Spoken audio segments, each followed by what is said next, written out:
J.C. Smith, an author, made the following statement: the most efficient way to maintain power is to give a little where it shows a lot.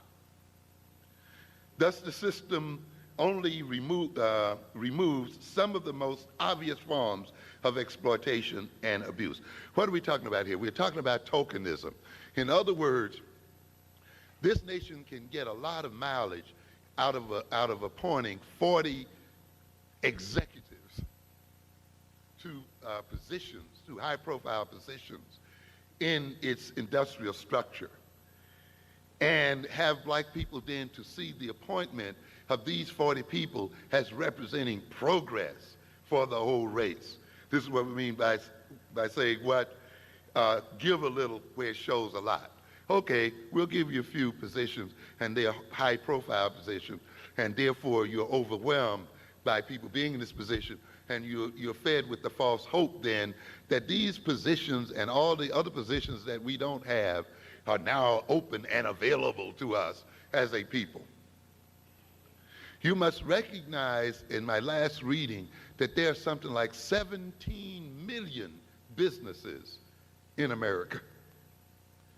And to have 40 executives or even 500 executives, black executives, or to have 5,000 black executives is almost an unmeasurable number in amongst 17 million businesses.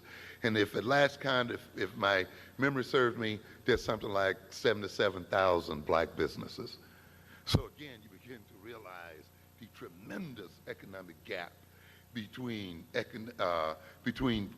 black folk and so-called white folk and other folk in this system. However, the appointing of these black executives in these high-profile positions helps to deceive us and helps us buy into the ideology of individualism. The idea is that these black executives are in these positions because they study hard at night, and because they came from the right families, and because their mothers supported them, another kind of stupidity that we hear day in and day out. And therefore, we would not question the class structure of this system. We will not question the ethnic structure of the system. We will not structure the nature of power relations. We will not structure the intentions of Europeans to continue to maintain control over our lives.